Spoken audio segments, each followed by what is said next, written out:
Hello viewers, welcome back to design solution store.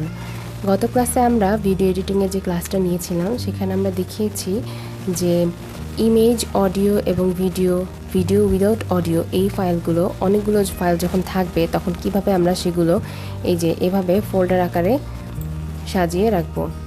তো আজকের ক্লাসে আমরা নতুন কিছু শিখব। আজকের ক্লাসে আমরা যে জিনিসটা শিখব সেটা হচ্ছে, ধরেন আপনি একটা ভিডিও নিয়ে কাজ করবেন বা সেটার মধ্যে ব্যাকগ্রাউন্ড মিউজিক অ্যাড করবেন। তো আমরা প্রথমে আজকে ভিডিও নিয়ে কাজ করব, যে আমি একটা ভিডিও ধরেন এখান থেকে নিব।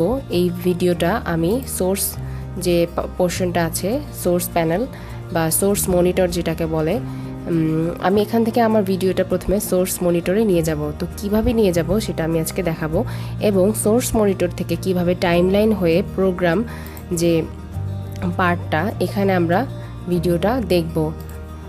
তাহলে আমরা শুরু করি। আমরা প্রথমে এই ভিডিওটাকে সোর্স মনিটরে নিয়ে যাব। এখানে আমরা একটা কাজ করতে পারি, সেটা হচ্ছে এখান থেকে আমরা টেনে ধরে এভাবে নিয়ে যেতে পারি, অথবা এখানে আমরা ডাবল ক্লিক করতে পারি। ডাবল ক্লিক করলেই আমাদের এই ফাইলটা, এই যে সোর্স মনিটর দেখা যাচ্ছে, এখানে চলে যাবে। আমরা ডাবল ক্লিক করলাম। এখন এখানে এসে দেখেন এই জিনিসটাতে আমরা যদি টিল বাটন প্রেস করি অথবা ডাবল ক্লিক করি, এই যে ডাবল ক্লিক করলাম অথবা এই যে টিল বাটন প্রেস করলাম, আবার ছোট হয়ে গেল, বড় হয়ে গেল। তো আমরা এখানে যে কোনো ভিডিও, যেমন নর্মালি ইউটিউবে যখন দেখি তখন এই যে এরকম একটা ইসে থাকে, আমি এখানে প্রেস করলাম, আমার ভিডিওটা চালু হয়ে গেল। তো আমি এখানে আবার ক্লিক করলাম, ভিডিওটা থেমে গেল। তো আমি চাইলে এই জিনিসটা আবার এখানে নিয়ে আসতে পারি একদম শুরুতে। আবার এই জিনিসটা আমরা যখন প্লে করব, এই কাজটা আমরা কিবোর্ডে স্পেস বাটন দিয়েও করতে পারি। এখানে হচ্ছে আমাদের স্পেস বাটন, আমি এখন স্পেস বাটনে ক্লিক করব, প্রেস করব। তো এই তো চলে আসলো, এই তো স্পেস বাটন ক্লিক করার সাথে সাথে আমার ভিডিওটা চালু হয়ে গেছে। এখন আমি আবার প্রেস করলাম, অফ হয়ে গেল, আবার প্রেস করলাম, চালু হলো, আবার প্রেস করলাম, অফ হয়ে গেল। তো এই জিনিসগুলো আমরা এইভাবে বড় স্ক্রিনে সোর্স মনিটরটা আমরা বড় রেখে করতে পারি। তো এখন আমি চাচ্ছি যে এখানের যে এই ভিডিওটা মূলত 18 সেকেন্ড। তো এখানে দেখা যাচ্ছে যে আমি ধরেন আপনি চাচ্ছেন যে ভিডিওটা, বা আপনার যে কোনো, আপনি পার্সোনালি যে কোনো ভিডিও করেছেন সেটা আপনি এডিট করবেন, তখন আপনি চাচ্ছেন যে আমি একটা নির্দিষ্ট একটা অংশ আমি বাদ দিব বা কেটে ফেলে দিব, বাকি অংশটুকু রেখে দিব। ধরেন আপনি চাচ্ছেন এখান থেকে ভিডিওটা শুরু, ধরেন আপনি চাচ্ছেন যে এখানে আপনি এতটুকু আপনি কেটে দিবেন। তো তখন আপনি কি করবেন, মার্ক ইনে প্রেস করলে আমার এতটুকু কেটে গেল এবং মার্কিং লাইনটা চলে আসলো। তো ভিডিওটা আমি আরেকবার চালু করছি, এখানে ক্লিক করে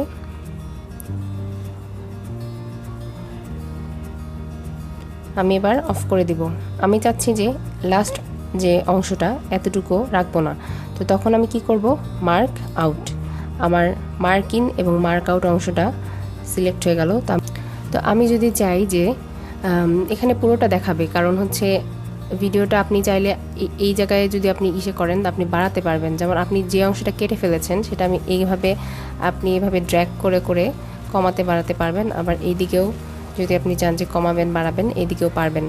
আবার এই অংশটা দিয়েও কেটে ফেলা যায়। তো আমি তাহলে চাচ্ছি যে এই অংশটা আমি এখন টাইমলাইন যে অংশটা এখানে নিয়ে আসবো। তো আমি হচ্ছে এখানে এভাবে ঠিক ভিডিওটার উপর এখানে আমি হচ্ছে মাউসটা রাখবো, রেখে মাউসের লেফট বাটন প্রেস করে টেনে ধরে আমি ঠিক এই যে টাইমলাইন যে অংশটা এখানে এসে ছেড়ে দিব। তো আমার এই ভিডিওতে অডিও আছে এবং ভিডিও দুটোই আছে, যার কারণে এই যে ভিডিও অংশটা দেখা যাচ্ছে আর নিচে যেটা, এটা হচ্ছে অডিও। অনেকেই যে কাজটা করে যে ডিরেক্ট হচ্ছে এই যে টাইমলাইন যে অংশটা এখানে এসে অনেকেই ডিরেক্ট কাজ করে। তো আপনি যদি চান যে সোর্সে, আপনি কিন্তু চাইলে 40% 30 to 40% কাজ আপনি এখান থেকে করে আসতে পারেন। তো আমরা এখান থেকে প্র্যাকটিস করব যে প্রথমে আমরা ডাবল ক্লিক করে ফাইলটা এখানে নিয়ে যাব, তারপরে সোর্স থেকে আমরা কাট করে আমরা ফাইলটা এখানে নিয়ে আসবো কিছু কাস্টমাইজ করে। তারপর আমরা এখান থেকে আবার প্রোগ্রাম যে পোর্শনটা এখানে আমরা দেখতে পারবো। এই পার্টটাই মূলত ভিডিও যেটা আমরা কাজ করব যেটার উপর, সেই ভিডিওটা মূলত এখানে এসে ছোট করা যায়, বড় করা যায়, বা নতুন একটা ভিডিও এখানে অ্যাড করা যায়, বা অডিও ব্যাকগ্রাউন্ড মিউজিক অ্যাড করা যায়। আর হচ্ছে ভিডিওটা ফাস্ট করতে পারবেন, স্লো করতে পারবেন, আবার বিভিন্ন ইফেক্ট যেগুলো থাকে সেগুলো অ্যাড করা যায়। কোথায়? সেটা হচ্ছে এই যে এই টাইমলাইন অংশটায়।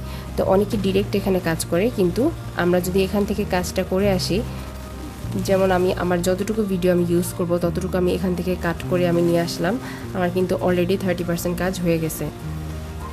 তো আমি এই যে এই পোর্শনটায় আমি বড় করে দেখতে পারবো। আমি যতগুলো কাজ করব ততগুলো যতগুলো চেঞ্জ করব সেই চেঞ্জগুলো আমার কোথায় শো করবে?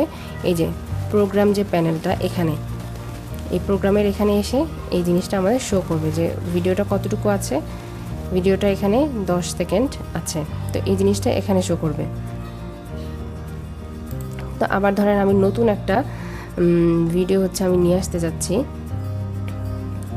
এখানে প্রেস করলাম, এখানে যাই, এখান থেকে আমি যে কোনো একটা ভিডিও, এই ভিডিওটা আমি নিয়ে আসি এখানে। এবার আমি ড্র্যাগ করে নিয়ে যাব এখানে। হ্যাঁ, এই যে এই ভিডিওটা আমি একবার চালু করে দেখাচ্ছি। তো এই ভিডিওটাও আমি চাচ্ছি যে একটু কাট করব। কোন অংশটা কাট করব? ধরেন হচ্ছে লাস্টেরটুকু কাট করব। তো আমি মার্ক আউট এই পোর্শনটা আমি এসে করলাম। তো আমি এখান থেকে আবার কি করব? এই জিনিসটা টেনে আমি এই জায়গায় এনে ছেড়ে দেব। তো দেখেন আমি এখানে অন করি,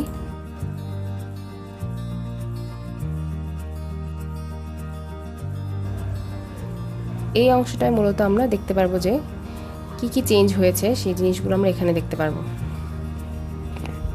তো আমি ভিডিওটা অন করে দিচ্ছি, এখানে আমি প্রেস করব, দেখা যাচ্ছে যে আমার এই লাইনটা ধীরে ধীরে সামনের দিকে যাচ্ছে এবং এদিকে ভিডিওটাও কিন্তু চলছে। তো দেখেন এই যে এই জায়গাটা কি হলো, আমাদের ব্ল্যাক হয়ে গেল। কারণ কি? এই জায়গাটায় কোনো ফাইল নেই। তো আমি এখন পজ করে দিচ্ছি, পজ করে আমি এই ফাইলটা একটু এদিকে টেনে নিয়ে আসবো,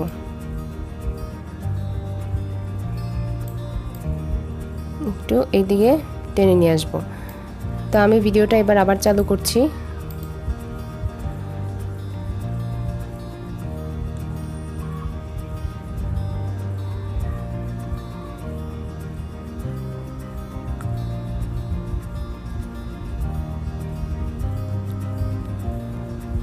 এবার কিন্তু আমাদের ওইরকম যে ব্ল্যাক কালার একটা আসলো, কারণ আমি এই ভিডিওটার সাথে এটা একদম জয়েন করে দিয়েছি, যার কারণে ওরকম ব্ল্যাক একটা অংশ আসে নাই। তারপরে আমরা কি করব? চেক করার জন্য এই যে এই অংশটা আমরা ছোট বড় করতে পারি, আবার দেখার জন্য যে আমাদের এই যে দুইটা ফাইল, যে এটার মাঝখানে কোনো গ্যাপ আছে কিনা। এই যে আমরা দেখতে পাচ্ছি যে এটার মাঝখানে কোনো গ্যাপ নেই। অনেক সময় দেখা যায় কি, এই যে সামান্য গ্যাপ থাকে, যেটা হচ্ছে যখন ফাইলটা এভাবে থাকে তখন অনেক সময় দেখা যায় চোখে ধরা পড়ে না। তখন আমি কি করব? এই যে নিচের যে অংশটা, এই অংশটা আমি এভাবে ছোট বড় করে চেক করে নিতে পারি। দেখেন কতখানি ফাঁকা আছে। আমি এবার এটাকে ওভারল্যাপ করা যাবে না, শুধুমাত্র কি করতে হবে? এই যে এখন ওভারল্যাপ হয়ে যাচ্ছে, ওভারল্যাপ করা যাবে না, শুধুমাত্র এদিকে টেনে এই যে এরকম করে বসিয়ে দিব। এখন দুইটা ফাইলের মাঝখানে কোনো প্রকার গ্যাপ নেই। তো এতটুকু আমাদের আজকের ক্লাসে আমাদের ভিডিওটা আমরা এতটুকুই রাখবো। তো আপনারা এতটুকু বাসায় প্র্যাকটিস করবেন এবং চেষ্টা করবেন যে আপনারা এতটুকু আসতে পারলেন কিনা, এবং সেগুলো আমাদেরকে কমেন্ট করে জানাবেন। অথবা যে কোনো প্রবলেম থাকলে আমাদের ফেসবুক পেজ আছে, যেটা আমি লিংক দিয়ে দিব ডেসক্রিপশনে, আপনি ওখানে যে কমেন্ট করতে পারেন বা আমাদেরকে SMS করতে পারেন বা টেক্সট করতে পারেন আমাদের ফেসবুক পেজে। তো আজকের মতো ভিডিওটা এখানেই শেষ, দেখা হবে আবারও। ততক্ষণ পর্যন্ত সকলেই ভালো থাকবেন।